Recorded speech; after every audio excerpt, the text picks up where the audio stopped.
Welcome to the League of Legends Champions Spotlight, featuring Sejuani, the Winter's Wrath. Sejuani is a mobile tank who specializes in slowing and disrupting the enemy team. Through a variety of crowd control effects and constant damage, Sejuani makes her opponents choose between getting worn down or spending tons of effort just to push her away. Sejuani's passive is Frost. All of Sejuani's basic attacks apply Frost, which slows her target's movement speed for a short time. Arctic Assault causes Sejuani to dash in target direction, damaging and additionally applying Frost to all enemies she hits. If Sejuani hits a champion with Arctic Assault, she immediately stops the dash. I take rank 1 of Arctic Assault at level 2, maxing it out by level 13. Northern Winds damages all enemies around Sejuani every second for a few seconds. Enemies afflicted with Frost take even more damage. I take Northern Winds at level 1 when jungling and max it last. Permafrost converts the frost on nearby enemies to permafrost, dealing damage and increasing the slow. Targets suffering from permafrost still count as frosted and take bonus damage from Northern Winds. I take permafrost at level 3 and max it by level 9. Glacial Prison sends out a skill shot nuke that explodes at maximum range, or on the first enemy champion it hits. All enemies in the explosion are damaged, stunned, and given the frost debuff. A champion who is struck directly receives an even longer stun. On Summoner's Rift, Jungle Sejuani can best be described as a ganking jungler. You should try to gank more than you would on your average jungler. I head to the top lane behind Malzahar. I only activate Northern Winds, saving my other spells. After he flashes, Permafrost locks him up for Arctic Assault, picking up First Blood. Let's talk about counter jungling. When fighting against junglers, your opponent's Ancient Golem will typically respawn a little after 7 minutes into the game, so I check to see if I can steal it.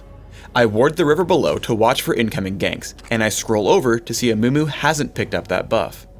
I keep an eye on the minimap, noticing that Amumu is still fighting at the bottom. Malzahar is still at top, but everyone else is missing. Remember that stealing a buff has no use if they just kill you and take it back, so make sure you have the ability to escape with your life when attempting counter jungling. As soon as the golem falls, I immediately run down, which is exactly when Victor and Amumu come in to gank me.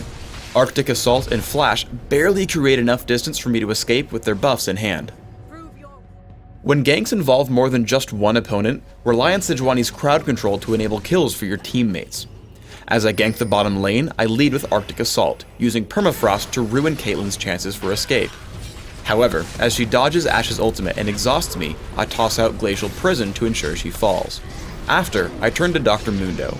Permafrost drops his movement speed, and once I'm sure my teammates can get the kill, Arctic Assault gets me out of turret range, picking up 2 kills with no losses. Sejuani's aptitude for consistent crowd control is unmatched. With only Ashe to help, I run in on 3 enemies. My first target is Malzahar, so by having Dr. Mundo and Amumu run at me, I can sneak by with Arctic Assault.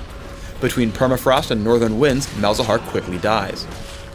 I want to head in to help Ashe, so I kite Dr. Mundo into like an Arctic Assault over the wall. Seeing Amumu running, Glacial Prison scares him into flashing a little bit too early and failing his escape. Though he has a lead on us, Arctic Assault catches up to Dr. Mundo.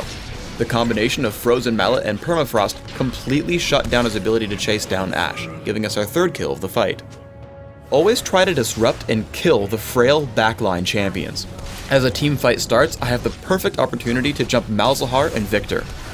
Opening up with all my basic abilities threatens Malzahar enough to target me with his ultimate. Now out of crowd control, Shaco is set up for an easy kill. As we now have a numbers advantage, I lock up the rest of their team with Glacial Prison, allowing us to pounce onto Victor as well. Dr. Mundo now has to make his escape, but I pump out way too much slow for him to make it out. Seeing more enemies, I continue the charge, but have to run from Caitlyn as I'm low on health. However, I take a heal from Nidalee, so I head back in. Flash into Arctic Assault allows me to catch these 2 running enemies, giving us all 5 kills for only 1 death in the fight. On Dominion, Sejuani is basically a big bully. Pushing in on Lee Sin, he doesn't have any way to continue fighting my teammate. I guess on LeBlanc's position and just barely miss her in the Fog of War with Glacial Prison. I choose to push out and chase her down, although Rammus probably could have caught her by himself. However, we're able to quickly turn back onto Lee Sin, killing him before he's able to really move anywhere thanks to our combined crowd control effects and damage. Her durability also lets Sejuani charge into some fights before her team arrives. I head in on LeBlanc and Riven, stopping their captures of the refinery. I hunt down Riven, keeping her from escaping despite the champion's remarkable mobility. My slows enable the kill for Kassadin, and we regroup to take back the refinery. For runes, I take flat armor marks, flat armor seals, magic resist per level glyphs, and gold generation quintessences. This build is aimed at clearing the jungle with safety while setting up for late game durability and wealth. For jungling masteries, take 0, 17, 13, focusing on a few key stats. For jungle power, take the masteries that reduce and return damage to minions in defense, plus runic affinity in utility. To fulfill your role as a tank, grab armor, health, movement speed, and bonus gold wherever possible. Grab Smite and Flash for summoner spells, mastering both. On Dominion, or when not jungling in Classic, 121-8 works great. Swap minion-specific masteries in defense for further damage reduction, and swap your summoners for exhaust and heal, mastering both. In Classic, open with cloth armor and 5 health potions, quickly buying boots of speed so you can roam around and gank. Grab extra income through Philosopher's Stone and Heart of Gold, then transition into building more durability. Take Ninja Tabby or Mercury Treads depending on your opponents, and build Aegis of the Legion. From here, make some decisions in your build. Shirelia's Reverie grants extra mobility and team utility. Frozen Mallet will lock up individual targets. Force of Nature is excellent against magic damage, and Randuin's Omen is great against physical. In Dominion, all the same items are quite useful. Open with a Philosopher's Stone and Boots of Speed, and look for the same items as before.